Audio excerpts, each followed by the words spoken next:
Summer holidays vandachu, நம்ம GT Holidays vandachu. GT Holidays, South India's #1 travel brand. ஆச்சி பாதாம் drink.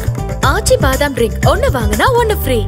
நாமக்கல்ல Tiruchengode main road எர்ணாபுரத்துல இருக்கிற Spiro prime public ஸ்கூல்ல +2 board எக்ஸாம்ஸோட சேர்த்து NEET and JEE கோச்சிங்கும் கொடுத்துட்டு இருக்காங்க. 7 மாநிலங்கள் பாதிக்கப்படுதுன்னு சொல்லும்போது அந்த மாநிலத்திற்கு எதிரான அந்த மாநில உரிமைகளை பறிக்கின்ற இந்த சட்டமாக இருந்தாலும் இந்த மாநிலங்களுடைய பதிலுரை என்னவென்று கேட்க தேவையில்லாமலே மத்தியில் இருக்கின்ற ஒன்றிய அரசு அவர்களாகவே அதை நிறைவேற்ற முடியும். இந்த 3 மாநிலங்களுக்கும் வசியப்பொடி என்ன வச்சிருக்கோம்னா, ராமர்னு ஒரு வசியப்பொடியை தூவுறது, கும்பமேளான்னு ஒரு வசியப்பொடியை தூவுறது, இஸ்லாமியர்கள் எதிர்ப்புன்ற வசியப்பொடியை தூவுறது, இப்படி மதத்தின் கட்டுப்பாட்டுக்குள்ளேயே 4-5 மாநிலங்களை வைத்துக் கொண்டு இவர்கள் நினைக்கின்ற ஆட்சியை நடத்த வேண்டும் என்பதை RSSம் பிஜேபியும் விரும்புது. வட இந்திய மக்களுக்கு இவர்கள் சொல்லுகின்ற செய்தி என்னவென்றால், தமிழகம் பிரிவினையை முன்னெடுத்து இந்தியாவை துண்டாட முயற்சிக்கிறதுன்னு அமித்ஷா எல்லாம் பேசிட்டு இருக்காரு. இந்த குரல் இன்னைக்கு ஸ்டாலின் மாண்புமிகு முதல்வர் ஏன் முன்னெடுத்து செய்தார்னு கேட்டீங்கன்னா, இதனுடைய ஆபத்தை உணர்ந்ததன் விளைவாக கலைஞருடைய நிழலில் இருந்து வளர்ந்ததன் காரணமாக கிடைத்திருக்கின்ற அனுபவத்தின் வாயிலாக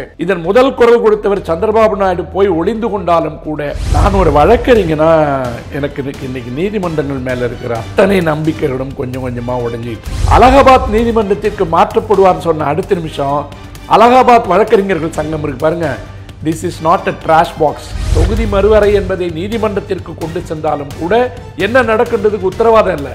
ஆனால் மக்களால் தேர்ந்தெடுக்கப்படுகின்ற அரசுகள் இருக்கின்ற வரைக்கும், அவர்களுக்கு இந்த ஞானமும் அறிவும் இருக்கின்ற வரையில் ஒட்டுமொத்த இந்தியாவிற்கு உண்டான பாடத்தை அரசியல் ரீதியாக நாம் எடுக்க வேண்டியது இருக்கு. நக்கிரன் நேயர்களுக்கு வணக்கம். தொகுதி மறுசீரமைப்பு தொடர்பாக ஆலோசனை கூட்டம் இன்னைக்கு சென்னையில் நடந்தது. முதலமைச்சர் மு.க. ஸ்டாலின் தலைமையில் இதில் கர்நாடகா துணை முதலமைச்சர், கேரளா முதலமைச்சர், பஞ்சாப் முதலமைச்சர் உள்ளிட்டவங்கெல்லாம் கலந்துக்கிட்டாங்க. இதில் எடுக்கப்பட்ட முக்கிய முடிவுகள் குறித்து இன்று நம்மிடம் கருத்துக்களை பகிர்ந்து கொள்ள இணைந்திருக்கிறார் சென்னை உயர்நீதிமன்ற மூத்த வழக்கறிஞர் திரு வே. பாலு அவர்கள். வணக்கம் சார். வணக்கம் ராஜவேல். தொகுதி மறுசீரமைப்புக்கு நாங்கள் எதிர்ப்பு தெரிவிக்கல, அது நியாயமாக இருக்கணுங்கிறது தான் எங்களுடைய குரல் அப்படின்னு சொல்லிட்டு ஒரு ஆலோசனை கூட்டம் ஏற்பாடு பண்ணார் தமிழக முதலமைச்சர் மு.க. ஸ்டாலின் அவர்கள். அந்த ஆலோசனை கூட்டம் இன்றைக்கி நடந்திருக்கு. இதில் கர்நாடகா துணை முதலமைச்சர், கேரளா முதலமைச்சர், பஞ்சாப் முதலமைச்சர் உள்ளிட்ட அவங்கெல்லாம் கலந்துருக்கிறாங்க. அவங்களும் தன்னுடைய கருத்துக்களை பதிவு செஞ்சுருக்கிறாங்க. நியாயமான முறையில் நடக்கணும் அப்படின்னு சொல்லி சில முக்கிய முடிவுகள் எடுக்கப்பட்டிருக்கு. இது எப்படி பார்க்குறீங்க? அதாவது இன்றைக்கு இருக்கிற தேதியில் தொகுதி மறுசீரமைப்பு மறுவரையறை அது எந்த கணக்கில் வச்சுக்கிட்டாலும் கூட அதிகமான தொகுதிகளை பெறப்போகின்றவர்கள் யார், அதிகமான தொகுதிகளை இழக்கப் போகின்றவர்கள் யார் என்ற கேள்வி ரொம்ப முக்கியமானது. இல்லை ஒன்றிய அரசு என்ன சொல்லுது, தமிழ்நாடு தனது தொகுதிகளை இழக்காதுன்னு சொல்லுது. இழக்காது என்று சொன்னால் மற்ற மாநிலங்களுக்கு எவ்வளோ அதிகமாக போகுதுன்ற கணக்கு இது வரைக்கும் கொடுக்கல. கேட்டால் இது உடனடியாக அமலுக்கு வரப்போகிறதில்லை, அது இன்னும் சில வருடங்கள் காத்திருக்கணும். 2026க்கு பின்னாடி எடுக்கிற மக்கள் தொகை கணக்கெடுப்பு பின்னாடி கூட அதை நம்ம கொண்டு வரதா இருக்கலாம்.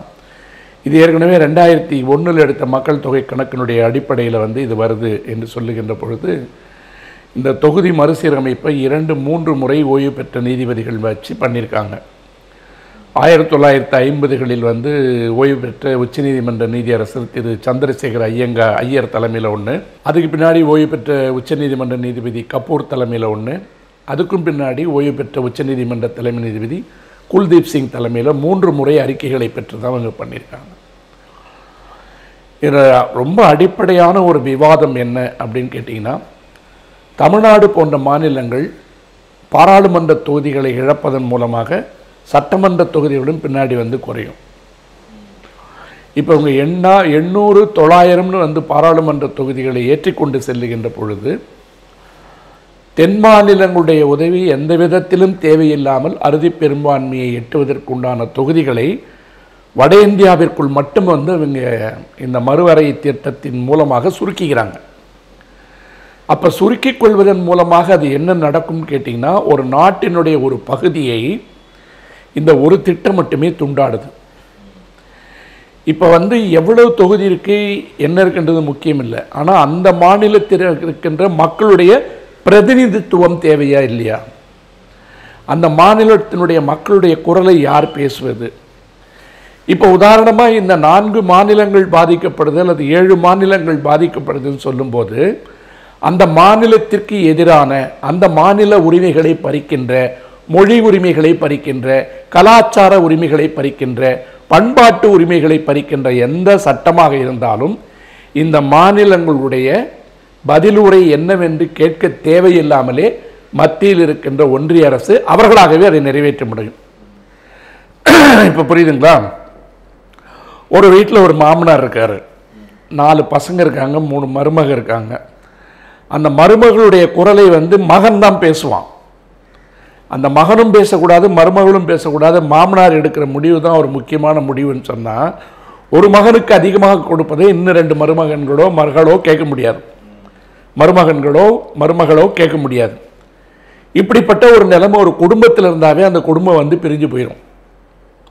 5-6 மருமகள் இருக்காங்கன்னு வச்சுங்களேன். பொதுவான கூட்டு குடும்பங்கள் உடைவதற்கு காரணமே என் குரல் எடுபடுறதில்லை, மூத்தார் பேச்சை தான் அதிகமாக கேட்குறாங்க அப்படின்னு மருமகள் குறை சொல்லுவாள். அல்லது ஒரு மகன் சொல்லுவான், அண்ணன் சொல்கிறது தான் அதிகமாக கேட்குறாருன்னு. இந்த பெரிய அண்ணன் மனப்பான்மையை எப்பொழுதும் தன்னோடு வைத்துக் கொள்வதை ஒன்றிய அரசு விரும்புகிறது. உண்மையிலே பார்த்தீங்கன்னா இந்த பிரிவினையை உண்டாக்குவதே மத்திய அரசினுடைய இந்த திட்டமும் கொள்கையும் தான். காங்கிரஸ் கட்சியை ஆட்சியில் இருக்கின்ற போது இதை கொண்டு வந்தவங்க தான் இன்னைக்கு. ஆனால் அவர்கள் ஆளுகின்ற மாநிலமே பாதிக்கப்படுகின்ற பொழுது வேற வழி இல்லாமல் இப்போ குரல் கொடுக்குறாங்க. இப்போ உதாரணமாக இந்த குரலை மையப்படுத்துறதுக்கு காரணம் என்னன்னு கேட்டீங்கன்னா, மக்கள் தொகை அடிப்படையில் வருகின்ற பொழுது ஒன்றிய அரசு கொண்டு வந்த மக்கள் தொகை குறைப்பு குடும்ப கட்டுப்பாடு திட்டத்தை கொண்டு வந்தபோது அதை தீவிரமாக நடைமுறைப்படுத்திய மாநிலங்கள் என்று வருகின்ற பொழுது தென் மாநிலங்கள் நடைமுறைப்படுத்தியிருக்கு. குறிப்பாக கேரளா அதில் முன்னணியில் இருக்குது, 2வது தமிழ்நாடு, 3வது ஒன்றுபட்ட ஆந்திரா. இன்னைக்கு ஆந்திரா, தெலுங்கானா, கர்நாடகா போன்ற மாநிலங்கள் ஒன்றிய அரசினுடைய அந்த திட்டத்தை பயன்படுத்தியதன் விளைவாக அல்லது அதை ஃபாலோ பண்ணுறதுன்னு சொல்கிறாங்களே, அதை நடைமுறைப்படுத்தியதன் விளைவாக இந்த மக்கள் தொகை கட்டுப்படுத்தப்பட்டுள்ளது. இந்த மக்கள் தொகை கட்டுப்படுத்தப்பட்டுள்ளதன் காரணமாக குறைந்து போன மக்கள் தொகையினுடைய அடிப்படையில் உங்களுக்கு தொகுதிகளையும் நாங்கள் குறைக்கிறேன்னு சொல்லிட்டு உத்தரப்பிரதேசம் போன்ற மாநிலங்களுக்கு 30-40 தொகுதிகளை கூட்டி கொடுக்குறீங்க. அப்படி கூட்டி கொடுக்கின்ற பொழுது அதிகமாக பெறுகின்ற மாநிலங்கள் யாருன்னு பார்த்தீங்கன்னா உத்தரப்பிரதேச மாநிலம், பீகார், ராஜஸ்தான் போன்ற மாநிலங்கள் மிக அதிகமான தொகுதிகளை இருப்பதை விட அதிகமாக வாங்குறாங்க. இப்போ உத்தரப்பிரதேசம் இன்னைக்கு 80 தொகுதிகள் அவங்க கையில் இருக்கும்போது இந்த மறுசீரமைப்பு மூலமாக 110 தொகுதி 120 தொகுதி கிடைக்குதுன்னு இந்த 3 மாநிலங்கள் தான் இந்தியாவை யார் ஆளப்போகுதுன்றது தீர்மானிப்பாங்க. இந்த 3 மாநிலங்களுக்கும் வசியப்பொடி என்ன வச்சிருக்கோம்னா, அங்கங்கே போய் ஒரு இடத்துல ராமர்னு ஒரு வசியப்பொடியை தூவுறது, இன்னொரு இடத்துல போய் கும்பமேளான்னு ஒரு வசியப்பொடியை தூவுறது, இன்னொரு இடத்துல போய் இஸ்லாமியர்கள் எதிர்ப்புன்ற வசியப்பொடியை தூவுறது. இப்படி மதத்தின் கட்டுப்பாட்டுக்குள்ளேயே 4-5 மாநிலங்களை வைத்துக்கொண்டு அந்த மாநிலத்தை கல்வியறிவற்ற மாநிலமாக, பொருளாதார வளர்ச்சியற்ற மாநிலமாக, பண்பாடற்ற மாநிலமாக, அடிமைகளாக வைத்திருப்பதன் மூலமாகவே இவர்கள் நினைக்கின்ற ஆட்சியை நடத்த வேண்டும் என்பதை ஆர்எஸ்எஸும் பிஜேபியும் விரும்புது. அதற்கு ஏதுவாக என்ன பண்ணுறன்னு கேட்டிங்கன்னா, வளர்ச்சி பெற்ற மாநிலங்கள் மகாராஷ்டிரா, தமிழ்நாடு, கர்நாடகா போன்ற மாநிலங்கள்லேருந்து வரியெல்லாம் சுரண்டி அங்கே கொண்டு போய் கொட்டுறான். இப்போ நம்முடைய கதையிலே என்ன சொல்லுவாங்க, வடக்கும் தெற்கும் சமமாக இல்லாமல் இருந்த காரணத்தால் தான் அகத்தியர் கமண்டலத்தை தூக்கிட்டு உட்கார்ந்தாருன்னு சொல்லுவாங்க. உலகம் சமநிலை பெற வேண்டும் சொல்லிட்டு அந்த ஒரு சீர்காழி கோவிந்தராஜனோட பாட்டு கூட இருக்கும். அந்த காலத்திலே வடக்கும் தெற்கும் சமமாக இருக்க வேண்டும் என்று அகத்தியரை வைத்து முயற்சி செய்ததாக இலக்கியங்கள் பேசுது, புராணம் பேசுது. ஆனால் 5000 வருடங்களாக இது பாரத தேசம், வெள்ளக்காரெல்லாம் ஒன்றும் கிழிக்கல. ஆனால் 652 குறுநில மன்னர்களாக அறியப்பட்ட ஒரு நாட்டை ஒட்டுமொத்தமாக இந்தியா என்று வெள்ளையன் உருவாக்கி கொடுத்ததற்கு பின்னால் ஒரு மாநிலத்தில் இருக்கின்ற கலாச்சார வேறுபாடுகளையும் பண்பாடு வேறுபாடுகளையும் பன்முகத்தன்மையும் வச்சுட்டு இருந்தால் தான் அது ஒரு நாடு. அப்போ தென் மாநிலங்களில் மக்கள் தொகை கணக்கெடுப்பினுடைய அடிப்படையில் மாநிலங்களை இழக்கப் போகிறோம், ஆகவே அதிகமான குழந்தைகளை பெற்றுக்கொள்ள வேண்டும் என்று முதல்ல அறிக்கை விட்டது இன்றைக்கு பாரதிய ஜனதா கட்சியினுடைய கூட்டணியில் இருக்கின்ற சந்திரபாபு நாயுடு. கடந்த நிகழ்ச்சியிலும் நான் பதிவு பண்ணேன், தேர்தல் முடிந்து வென்ற பின்னாடி உடனேயே சந்திரபாபு நாயுடுனுடைய ஆட்சி வந்ததற்கு பின்னால் 2 அறிக்கைகள் வந்தது. ஒன்று, அவருடைய பையன் மூலமாக ஒரு அறிக்கை வந்தது, இஸ்லாமியர்களுக்கு கொடுக்கப்படுகின்ற உள் ஒதுக்கீடு எந்த விதமான பிரச்சனையும் இன்றி தொடரும். இது பாரதிய ஜனதாவினுடைய கொள்கைக்கு நேர்முரணானது, எதிரானது. ரெண்டாவது, நம்ம மக்கள் தொகையை குறைத்ததனுடைய காரணமாக நமக்கு தொகுதியெல்லாம் நம்ம இழக்க போகிறோம். ஆகவே அதிகமான குழந்தைகளை பெற்றுக்கொள்ள வேண்டும் என்று சொன்னவர் யாருன்னு கேட்டிங்கன்னா சந்திரபாபு நாயுடு. அந்த சந்திரபாபு நாயுடுவோ அல்லது அவங்க கட்சியிலிருந்தோ இன்றைக்கி யாரும் இந்த இதில் கூட்டத்தில் பங்கெடுத்துக்கல. இதுவே முதல் பெரிய மிஸ்டேக் அல்லது துரோகம். ஏன் துரோகம் நான் சொல்கிறேன்னு கேட்டிங்கன்னா, இது ஆந்திர மக்களுக்கு இழைக்கப்படுகின்ற துரோகம். அவர் ஆட்சியினுடைய காரணமாக பாரதிய ஜனதா கட்சிக்கு தனிப்பட்ட முறையில் அவர் இந்த வேலையை பார்த்துட்டு போகலாம். அவரும் சரி, அந்த காவியை போத்திட்டு ஊரெல்லாம் சுற்றிக்கிட்டு இருக்க பவன் கல்யாண் என்ன வேணால் செஞ்சுட்டு போட்டோம். ஆனால் பாதிக்கப்பட போகின்றவர்கள் ஆந்திர மக்கள். ஆனால் அதே தேர்தலில் தோற்றிருக்கின்ற ஜெகன்மோகன் ரெட்டி இது தேவை என்று மத்திய அரசுக்கு கடிதம் எழுதியிருக்கிறார். அப்போ உள்ளுக்குள்ள இருக்கிற அரசியலை அந்த பிரச்சனையை முன்னெடுத்து வைத்து விட்ட சந்திரபாபு வராதது மிகப்பெரிய தவறு. கேரளா முதல்வர் பினராயி வந்திருக்கார். தெலுங்கானாவில் ரேவந்த் ரெட்டி வந்திருக்கார். பஞ்சாப்லேருந்து மான் வந்திருக்கார். கர்நாடகாவில் துணை முதல்வர் டிகே சிவகுமார் வந்திருக்கார். ஒரிசாவினுடைய முன்னாள் முதல்வர் நவீன் பட்நாயக் காணொலி காட்சியில் வந்திருக்காரு. டிஆர்எஸ் கட்சியிலேருந்து ஒருத்தங்க வந்திருக்காங்கன்னு நினைக்கிறேன். இது இல்லாமல் வராமல் போனதில் குறிப்பிடத்தக்க ஆப்சன்ஸ் என்று சொல்லப்படுவது மம்தா பானர்ஜி கட்சி ஒன்று, சந்திரபாபு நாயுடு ஒன்று. ஆனால் இந்த 7 மாநிலங்கள் ஒன்றிணைந்த கூட்டமைப்பை அவர்களோட அனுமதியோடு தான் தமிழ்நாடு முதல்வர் இதை முன்னெடுத்திருக்கார். இப்போ இதை எப்படி வட இந்தியாவில் ஃபோக்கஸ் பண்ணுறான்னு பார்த்தீங்கன்னா, மாநில உரிமைகளை கேட்பதன் மூலமாக அதிக வரி கொடுக்கின்ற மாநிலங்கள் கேட்கின்ற கேள்வியை இதை போன்ற அப்பாவி மக்கள் இருக்கின்ற உத்தரப்பிரதேசம், பீகார், ராஜஸ்தான், மத்திய பிரதேசம் போன்ற இடங்களில் இருக்கின்ற வட இந்திய மக்களுக்கு இவர்கள் சொல்லுகின்ற செய்தி என்னவென்றால், தமிழகம் பிரிவினையை முன்னெடுத்து இந்தியாவை துண்டாட முயற்சிக்கிறதுன்னு அமித்ஷா எல்லாம் பேசிட்டு இருக்காரு. அதுக்கு ஒரு காரணம் என்ன சொல்றாரு, மொழி அடிப்படையாக வச்சு பண்ணுறாங்கன்றார். இந்த மொழி அரசியல் தனியாக பேசுவோம். ஆனால் இன்றைக்கு இருக்கிற ஒரு சூழலில் பரந்துபட்ட துணைக்கண்டம் இந்தியா, ஒரு நாடு என்பதை விட இது ஒரு துணைக்கண்டம், சப்கான்டினென்ட். பலவிதமான கலாச்சாரம் கலந்த மக்கள் பேசுகின்ற பொழுது வடகிழக்கு மாநிலங்களில் 7-8 மாநிலங்கள் இருக்கு. அவங்களுக்கு உண்டான பிரதிநிதித்துவமே கிடையாது. லட்சதீபுக்கு பிரதிநிதித்துவம் கிடையாது. அந்தமான் நிக்கோபருக்கு கிடையாது. நீங்கள் பெரிய மாநிலங்களாக இருந்து 8 கோடி 10 கோடி மக்கள் தொகை இருக்கின்ற மாநிலங்களில் இருக்கின்ற மக்கள் பேசுறதையே கேட்க மாட்டேங்கிறீங்க. அப்போ வடகிழக்கு மாநிலங்களில் இருக்கிற மக்கள் தொகை சின்ன சின்ன மாநிலங்கள்லாம் கணக்கெடுத்தா கூட கணிசமாக 8-10 கோடி வரும். அவர்களுக்கு உண்டான குரலாக இருக்க போவது யார்? அவர்களுடைய குரலை எடுத்து பேசப் போவது யார்? இன்றைக்கு தமிழ்நாடு முதல்வர் அதை அழகாக சொல்லியிருக்காரு. மணிப்பூர் மக்களுக்கு உண்டான பிரதிநிதித்துவம் இல்லாத காரணத்தால் தான் அவர்களுடைய குரல் எடுபடவில்லை. நாமும் நாளைக்கு மணிப்பூர் மக்களைப் போல நம்முடைய குரல் ஒடுக்கப்படும். நமக்கு தேவையில்லாத, நான் ஏற்கனவே சொன்ன மாதிரி பண்பாடு கலாச்சாரம் போன்றவற்றிற்கு ஒப்புமை இல்லாத எப்படியான சட்டங்களை கொண்டு வந்தாலும் நம்முடைய குரலை பற்றி கேட்காமல், எதிர்ப்பை பற்றி பொருட்படுத்தாமல் அந்த மக்களுக்கு எதிரான சட்டங்களை எப்பொழுதும் எந்த அரசாக இருந்தாலும், நாளைக்கு காங்கிரஸே ஆட்சிக்கு வந்தாலும் இந்த மாநிலங்களை பற்றி கவலைப்படாமல் அவருடைய குரலை பதிவு செய்யாமலேயே மக்கள் விரோத சட்டங்களை கொண்டு வர முடியும். இப்போ கல்வி அடிப்படை உரிமை NEPக்கு கொண்டு வந்த மாதிரி, மும்மொழி திட்டத்துக்கு கொண்டு வந்த மாதிரி, என்ன மின்சாரம் சம்பந்தப்பட்ட திட்டங்களை கொண்டு வந்த மாதிரி, எந்த விதமான இப்போ PMLA ஆக்டுக்கு கொண்டு வந்த அமெண்ட்மெண்ட் படி எந்த விதமான சட்டங்களை கொண்டு வந்தாலும் ஒரு மாநிலத்தினுடைய குரலை பதிவு செய்யாமல் எதிர்ப்புரை இருந்தால் அதை பற்றி கேட்காமல் நான் நினைத்த சட்டத்தை கொண்டு வருவதற்கு என்னால் முடியும் என்பதற்கு இது முதல்ல வழிவகுக்கும் என்பதே ஒரு சர்வாதிகாரத்தை நோக்கி இந்த நாட்டை இது அழைத்து செல்லும். இது பாரதிய ஜனதாவுக்கு மட்டும் பொருந்தாது, நாளைக்கு வர இருக்கின்ற எந்த கட்சியாக இருந்தாலும் பொருந்தும். நீங்கள் மணிப்பூரை எடுத்துக்கோங்க. இந்த மாநிலத்தில் தமிழ்நாட்டில் எப்படியாவது இந்த கட்சியை உள்ள நுழைச்சுன்னு சொல்லிட்டு கஜினி முகமதை தாண்டி ஒரு 20 முறை மோடி இங்கே படையெடுத்தார்ல. உங்களுக்கு ஓட்டு போட்டு உங்கள் கட்சி ஆண்டு கொண்டிருக்கின்ற அந்த முதல்வரை இப்போ ராஜினாமா பண்ணிட்டார். குடியரசுத் தலைவர் ஆட்சி வந்துருச்சு.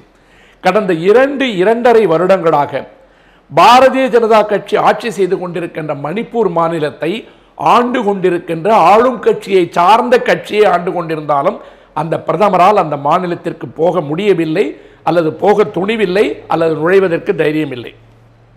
அந்த மக்களை சந்திக்க முடியவில்லை என்பதையெல்லாம் விட அந்த மக்கள் இந்த இந்திய வரைபடத்தில் இருக்கிறார்களா இல்லையா என்ற கேள்வியே வந்துருச்சு. நீங்க இதை எப்படி பார்க்கணும்னு கேட்டீங்கன்னா, இன்னைக்கு உச்சநீதிமன்றத்திலிருந்து 6 நீதிபதிகள் கொண்ட குழு போகுது. அப்படி போகிற இடத்துல கோட்டீஸ்வர் சிங்னு ஒருத்தர் ஜம்மு அண்ட் காஷ்மீர்ல தலைமை நீதியரசராக இருந்து இப்போது உச்சநீதிமன்றத்தினுடைய நீதிபதியாக வந்திருக்கார்.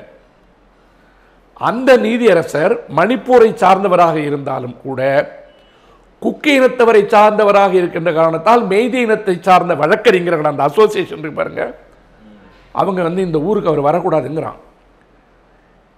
இந்த நாட்டில் இருக்கின்ற சட்டத்திட்டங்களை எல்லாம் முடிவு செய்வதற்காக தேர்வு செய்யப்பட்ட ஒரு உச்ச நீதிமன்றத்தினுடைய நீதிபதியே ஒரு மாநிலத்திற்குள் நுழையக்கூடாதுன்னு ஒரு குரல் வந்திருக்கு. மெய்தியின மக்கள் அதிகமாக இருக்கின்ற இடங்களில் வழக்கறிஞர்கள் சங்கங்கள் இருக்கு பாருங்க. ஏன்னா குக்கியின மக்கள்லாம் மலையில் இருக்கான், அங்கெல்லாம் அவ்வளோ வழக்கறிஞர்கள் கிடையாது. கீழே இருக்கிற எல்லா நீதிமன்றங்கள்லேயும் மெய்தி தான் படிச்சுட்டு உட்கார்ந்துருக்கான். அவன் மேலே இருக்கிற ஷெட்யூல் ட்ரைபு. உச்சநீதிமன்ற நீதிபதி உள்ளன வரக்கூடாதுங்கிறான். நாளைக்கு ஒரு போறாரா இல்லை போகமாட்டேன்னு சொல்லுவாரா அல்லது அவங்கள ட்ராப் பண்ணிட்டு வேற யாரும் கூட்டு போவாங்களான்னு தெரியாது. இது ஒரு தலை சிறந்த உதாரணம். ஒரு நாட்டில் நடக்கின்ற வன்முறை, இத்தனை 1000 மரணங்கள், கொலை, கற்பழிப்பு, மனிதர்கள் உயிரோடு எரிப்பு என்பதையெல்லாம் பார்ப்பதற்கு குடியரசுத் தலைவர் ஆட்சி வந்ததற்கு பின்னால் உச்சநீதிமன்றத்தினுடைய நீதிபதியை உள்ளே விடமாட்டேன்னு ஒரு மாநிலம் சொல்லுது. அப்ப அறுதி பெரும்பான்மை இருக்கின்ற ஒரே காரணத்தால் ஒரு குட்டி மாநிலமே இப்படி பண்ணுச்சுன்னு வச்சுங்க. அறுதி பெரும்பான்மை 800-900 பாராளுமன்ற உறுப்பினர்களை வைத்துக் கொண்டிருக்கின்ற ஒரு இடத்தில் தென் மாநிலங்களுக்கு கிட்டத்தட்ட 100க்கு மேல பாராளுமன்ற உறுப்பினர்களை இழக்க போறேன்னு சொல்றாங்க. இவர் என்ன சொல்றாரு, ஒரு தொகுதியை கூட நீங்க இழக்க மாட்டீங்கன்னு சொல்றாரு உள்துறை அமைச்சர். நல்லது, ஒரு தொகுதியை கூட நீங்க இழக்க மாட்டேன்னு சொன்னீங்கன்னா வட மாநிலங்களுக்கு நீங்கள் உயர்த்தி கொடுப்பதன் மூலமாக அவர்கள் பெறப்போகின்ற அதிகமான தொகுதிகள் எவ்வளவு? தென் மாநிலங்கள் பெறப்போகின்ற அதிகமான தொகுதிகள் எவ்வளவு? விகிதாச்சாரத்தினுடைய அடிப்படையில் இந்த ப்ரோரேட்டா பர்சன்டேஜ் சொல்றோம் இல்ல, அதன் மூலமாக அவர்களுக்கு கிடைக்கின்ற ஆதாயம் என்ன அப்படின்றதெல்லாம் நீங்க பார்த்தீங்கன்னா, நேக்கட் ஐன்னு சொல்றாங்க இல்லையா, திறந்த கண்களுக்கு பார்க்கின்ற பார்வையின் மூலமாக தென் மாநிலங்களுடைய பங்களிப்பு என்பது, பிரதிநிதித்துவம் என்பது, அவருடைய குரல் என்பது ஆதரவு குரலாக இருந்தாலும் எதிர்ப்பு குரலாக இருந்தாலும் வடநாட்டில் இருக்கின்ற மக்களுக்கு, அந்த பாராளுமன்றத்திற்கு தென் மாநிலங்கள் என்பது தேவையில்லை. அவர்கள் குரல் பதிவு செய்யப்படாது. அவர்களை பாதிக்கின்ற எந்த சட்டமாக இருந்தாலும் இந்த குரல் பதிவு செய்யப்படாமலேயே அந்த சட்டம் நிறைவேற்றப்படுவதற்குண்டான அறுதி பெரும்பான்மை அவர்கள் கையில் எப்பொழுதும் இருந்து கொண்டே இருக்கும். ஆனால் வரி கொடுப்பதற்கும் பங்களிப்பதற்கும் எல்லாவற்றிற்கும் இந்தியா என்று தேவைப்படுகின்ற ஒரு குறிப்பிட்ட 6-7 மாநில மக்களை அவருடைய உரிமை குரல் என்ன, அவருடைய விகிதாச்சாரத்தினுடைய அடிப்படையில் அவர்கள் பெறப்போகின்ற உரிமை என்ன அப்படின்றதெல்லாம் நீ கேட்கவே கூடாதுன்னு சொல்லிட்டு வாய முடியிட்டு சொல்லுடைய காரணமே RSS குரலாக கைக்கூலிகளாக வேலை செய்து கொண்டிருக்கின்ற மத்திய அரசினுடைய இந்த திட்டம் என்பது உடைக்கப்பட வேண்டும் என்பதுதான் நம்முடைய குரல். இந்த குரல் இன்னைக்கு ஸ்டாலின் மாண்புமிகு முதல்வர் ஏன் முன்னெடுத்து செய்தார்னு கேட்டீங்கன்னா, இதனுடைய ஆபத்தை உணர்ந்ததன் விளைவாக, கலைஞருடைய நிழலிலிருந்து வளர்ந்ததன் காரணமாக கிடைத்திருக்கின்ற அனுபவத்தின் வாயிலாக, இதன் முதல் குரல் கொடுத்தவர் சந்திரபாபு நாயுடு போய் ஒளிந்து கொண்டாலும் கூட இதனுடைய தீவிரத்தன்மையை முன்னெடுத்து, இதில் ரொம்ப முக்கியமான ஒரு விஷயம் என்னன்னு கேட்டீங்கன்னா, தமிழ்நாடு பொதுவாக அகில இந்திய அரசியல் அவ்வளவா அறியப்படாது. தமிழ்நாட்டை இது வரைக்கும் இவங்க எப்படி அடையாளப்படுத்தியிருக்காங்கன்னு கேட்டீங்கன்னா, இந்திய எதிர்ப்பு போராட்டத்தின் மூலமாக தமிழ்நாடு ஒரு தனித்தீவு, தமிழ்நாடு ஒரு தனித்தீவு, தமிழ்நாடு எப்பவுமே வேற ஒரு குரல்ல பேசணும் ஒரு பேட் பிக்சர் என்று சொல்லப்படுகின்ற மிக மோசமான ஒரு காட்சிப்படுத்தலை தான் தமிழ்நாடு முன்னால் தமிழ்நாட்டை பற்றி இவர்கள் இது வரைக்கும் உருவாக்கி வச்சிருந்திருக்கான். ரெண்டாவது, நான் ஏற்கனவே சொல்லியிருக்கும் பாரு, ராஜீவ்காந்தி மரணத்துக்கு பின்னால ஒட்டுமொத்த இந்தியாவுக்கும் தமிழ்நாட்டை ஒரு தீவிர மாநிலமாக, தீவிரவாதிகளுடைய மாநிலமாக அடையாளப்படுத்திட்டு இருந்தான். மறுபடியும் இப்ப வந்திருக்கிற இந்த இந்திய எதிர்ப்பு போராட்டம் மும்மொழி கொள்கைன்னு வரும்போது அமித்ஷாவே என்ன பேசுறாரு, மொழியை வைத்து தீவிரவாதத்தை தமிழக அரசு வளர்த்து கொண்டிருக்கிறது, மொழியை வைத்து அரசியல் செய்கிறதுன்றான். இப்ப நான் என்ன கேட்கிறேன், தமிழ்நாட்டினுடைய பாப்புலேஷன் எவ்வளவு, மக்கள் தொகை 8 கோடின்னு வச்சுங்க. 8 கோடி மக்கள் பேசுகின்ற அவர்கள் மொழியை காப்பதற்காக பேசுவது மொழியை வச்சு அரசியல் பண்றான். ஆனா ஒரு 35-40% பேசுகின்ற மக்கள் வச்சிருக்கிற ஒரு மொழியை மீதி 60% ஏத்துக்கணும்னு சொல்லிங்களா, அது என்ன அரசியல்? அது மொழி அரசியலா வேற என்ன அரசியல்? அப்போ ஒரு மொழி அரசியல், அரசியலமைப்பு சட்டத்தால் தேசிய மொழி என்று ஏற்றுக்கொள்ளப்படாத ஒரு மொழி, அதை நீங்க திணிக்க விரும்புறீங்க. அந்த திணிக்க விரும்புகிற மொழியை வச்சு அரசியல் பண்ணிட்டு தமிழ்நாடு மொழி அரசியல் பண்ணுதுன்றீங்க. அப்ப இந்த ஒரு முன்னெடுப்பின் மூலமாக ஒட்டுமொத்த இந்தியாவிற்கும் உண்டான அரசியலை தமிழகம் முன்னெடுத்திருக்கிறது. ஒட்டுமொத்த இந்தியாவும் இன்றைக்கு தமிழ்நாடு என்ன செய்கிறது என்பதை பார்த்து கொண்டிருக்கிறது. தமிழ்நாடு எடுத்திருக்கின்ற இந்த முன்னெடுப்பு என்பதை இனிமேல் இந்தி மொழியை தாய்மொழியாக கொள்ளாத பாரதிய ஜனதா ஆண்டு கொண்டிருக்கின்ற மாநிலங்களும் தங்களுடைய குரலை இதில் கொண்டு வந்து பதிவு செய்வான். ஏற்கனவே ஃபட்னாவிஸ் என்ன பேசுறாருன்னு சொல்லியிருக்கோம். இன்னைக்கு கர்நாடகாவில் எதுக்கு பந்து? மகாராஷ்டிராவிற்குள் சென்ற கர்நாடகத்தை சார்ந்த ஒரு வண்டியினுடைய ஓட்டுநர் நடத்துனர் நினைக்கிறேன், அவருக்கு மராட்டிய மொழி தெரியலன்றதுக்காக அவரை உதைக்கிறான். அந்த பிரச்சனைக்காக பெங்களூர்ல இன்னைக்கு பந்த் நடக்குது. ஆக மொழிவாத அரசியலை, மொழிவாதத்தினுடைய அடிப்படையில் மாநிலங்களை துண்டாடுகின்ற வேலையை எல்லா மாநிலமும் செஞ்சுட்டு இருக்கு. ஆனால் ஒட்டுமொத்த இந்தியாவையும் பாதிக்கின்ற ஒன்றை அரசியலமைப்பு சட்டத்திற்கு எதிராக இருக்கிறது. அரசியலமைப்பு சட்டத்திற்கு எதிராக இருப்பது என்பதை விடவும் இது ஒரு முறை வந்துவிட்டால் இந்தியாவினுடைய பன்முகத்தன்மை என்பது சிதைந்து போய்விடும். மொழியினுடைய அடிப்படையில் ஒரு மாநிலம் தன்னுடைய உரிமைகளை கோர முடியாது. இன்னைக்கு செம்மொழி என்பதற்குண்டான சில இலக்கணங்கள் இருக்கு. அந்த இலக்கணங்களுடைய அடிப்படையில் எத்தனை மொழிகளை நம்ம செம்மொழியை அறிவிச்சிருக்கோம். அதற்குண்டான தகுதிகள் சமஸ்கிருதத்துக்கும் தமிழுக்கும் மட்டுமே இருந்தாலும் கூட கன்னடம் கேட்டு வாங்கிடுச்சு, மலையாளம் கேட்டு வாங்கிடுச்சு, தெலுங்கு கேட்டு வாங்கிடுச்சு. அப்ப எதனுடைய அடிப்படையில் கேட்டு வாங்குறாங்க? மக்கள் பிரதிநிதித்துவம் ஒன்று, தேர்தல் அரசியல் ஒன்று, அந்த பார்கெனிங் கெப்பாசிட்டி என்று சொல்லப்படுகின்ற கேட்டு பெறுகின்ற உரிமை அவங்களுக்கு இருக்கு. இந்த உரிமையெல்லாம் போயிடும். நான் ஒரு உதாரணத்துக்கு தான் சொன்னேன். அப்ப மாநிலங்கள் எந்த உரிமையும் கேட்க முடியாத அளவுக்கு மாநிலத்தை நீங்க கொண்டு வந்தீங்கன்னா, நான் ஏற்கனவே சொன்ன மாதிரி யூனியன் பிரதேசங்கள், டையூ டாமன், தாத்ரா நகர் ஹவேலி, லட்சதீபம், கோவா, அந்தமான், பாண்டிச்சேரி, இவங்கெல்லாம் இந்தியா மேப்பில் இருப்பாங்க, வரி கொடுப்பாங்க. ஆனால் அவர்களுடைய பிரதிநிதித்துவம், அவருடைய குரல் எடுபடாது. ஆகவே இன்றைக்கு தமிழக அரசு இதை முன்னெடுத்திருப்பது என்பது தமிழ்நாட்டுக்கு மட்டுமல்ல, ஒட்டுமொத்த இந்தியாவுக்கானதுன்னு உணரணும்.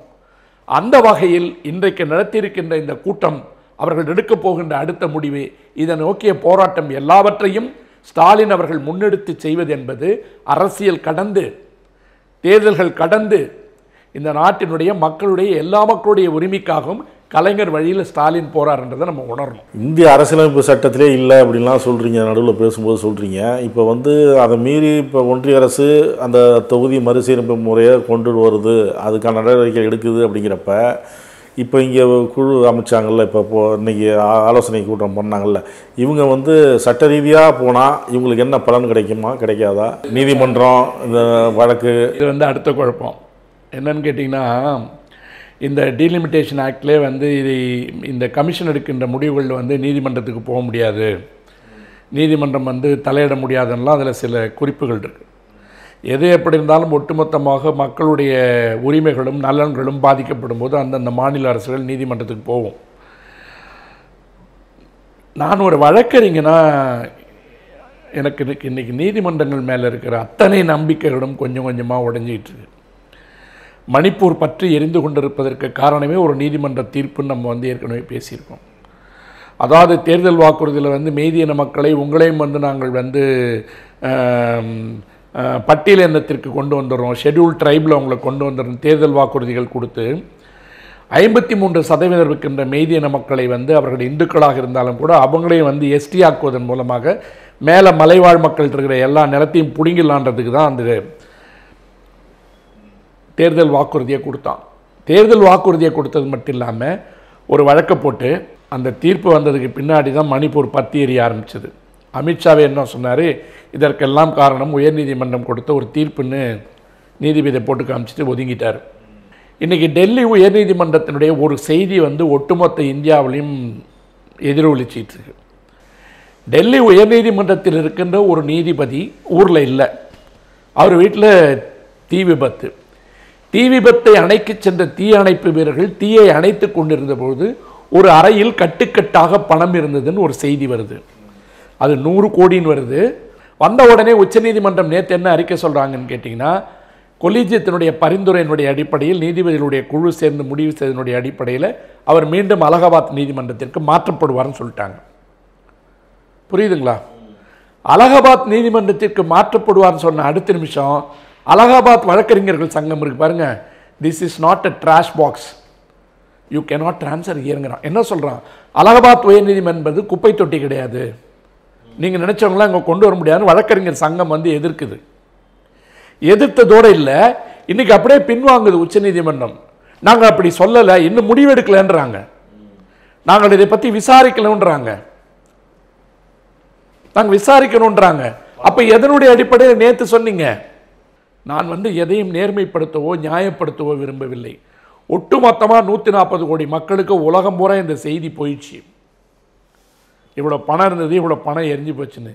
துறை ரீதியான ஒரு நடவடிக்கை இல்லாமல், என்கொயரி இல்லாமல் மாற்றி மாற்றி வந்து அந்த அறிக்கைகளை உச்சநீதிமன்றமும் மாநிலத்தை ஆண்டு கொண்டிருப்பது இன்னைக்கு யாரு? டெல்லியை ஆண்டு கொண்டிருப்பது யாரு? பாஜக. அவர்களிடமிருந்து வருகின்ற அறிக்கை. உயர்நீதிமன்றம் வந்து அவங்களுடைய கட்டுப்பாட்டில் இல்லை, ஆனால் தீயணைப்புத்துறை யாருடைய கட்டுப்பாட்டில் இருக்கு? அப்ப அந்த தீயணைப்புத்துறை செய்தி சொல்லாமல் இது எப்படி வெளியில வந்தது? அப்ப காவல்துறையினே வச்சிங்க, காவல்துறைக்கு என்ன பொழுது போலையா எங்கே இருக்கிற பணத்தை கொண்டு போய் கொட்டிட்டு இங்கே பணம் இருக்குன்னு சொன்னது? தொகுதி மறுவரை என்பதை நீதிமன்றத்திற்கு கொண்டு சென்றாலும் கூட என்ன நடக்கின்றதுக்கு உத்தரவாதம் இல்லை. ஆனால் மக்களால் தேர்ந்தெடுக்கப்படுகின்ற அரசுகள் இருக்கின்ற வரைக்கும், மக்களால் தேர்ந்தெடுக்கப்பட்ட முதல்வர்கள் இருக்கின்ற வரைக்கும், அவர்களுக்கு இந்த ஞானமும் அறிவும் இருக்கின்ற வரையில் ஒட்டுமொத்த இந்தியாவிற்கு உண்டான பாடத்தை அரசியல் ரீதியாக நாம் எடுக்க வேண்டியது இருக்கு. இதையெல்லாம் மீறி நாங்கள் கொண்டு வந்து இம்ப்ளிமெண்ட் பண்ணுவோம், நடைமுறைக்கு கொண்டு வர போறோம்னு சொன்னாதான் நீதிமன்றத்துக்கு போக முடியும். இன்னைய தேதிக்கு நீதிமன்றத்துக்கு வேலை இல்லை. இது இந்த வருமுன் காப்போம் மாதிரி வந்தால் இப்படிப்பட்ட இழப்புகள் உண்டு. நீங்கள் உங்கள் உரிமைகளை இழந்து விடுவீர்கள்.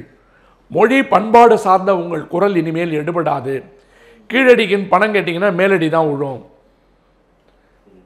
நிதி கொடுக்க மாட்டோம். மும்மொழி கொள்கையை ஏற்றுக்கணும்னா பணம் கொடுக்க முடியாது. முடிஞ்சா பாருங்க, இன்னைக்கு பேசுறீங்க இல்லையா, இதை வெறும் வாயால சொல்லிட்டு இருக்கான் பாருங்க, இனிமே அடிப்பான். அப்ப சொந்த நாட்டிற்குள்ளேயே அடிமைகளாக மாறி போவதற்குண்டான அச்ச குறியீடுகள், அந்த அச்ச குறியீடுகள் தான் இதன் மூலமா வெளிவருகின்ற உணர்வு. இதை வந்து ஆரம்பத்திலே தடுத்து நிறுத்த வேண்டியது என்பது தமிழ்நாட்டுக்கு மட்டுமான குரல் அல்ல.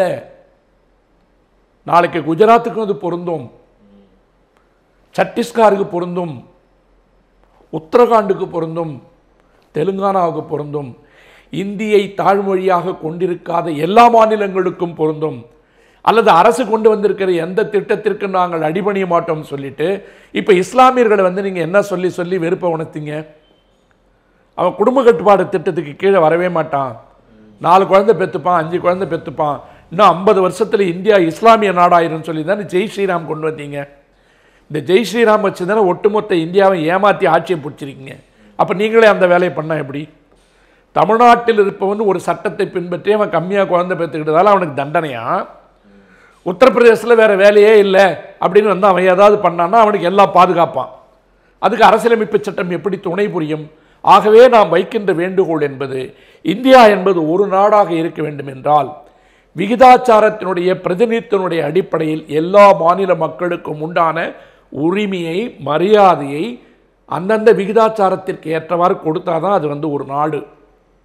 அல்லது என்கிட்ட வந்து அசுர பலம் இருக்கின்ற காரணத்தால நான் நினைச்ச சட்டத்தெல்லாம் கொண்டு வரேன், எல்லா சட்டத்தையும் கொண்டு வந்து மற்ற மாநிலங்களை நீங்கள் வந்து பழி வாங்கணும்னு நினைச்சீங்கன்னா இந்தியா என்பது ஒரு நாடாக இருப்பதற்கு உண்டான வாய்ப்பு என்பது எதிர்காலத்தில் மிக மோசமான ஆபத்தான கட்டத்தை நோக்கி போயிட்டு இருக்கு. தொகுதி மறுசீரமைப்பு தொடர்பாக பேசுனீங்க, இதில் வந்து உள்ள சிக்கல்களையும் நீங்கள் சொன்னீங்க.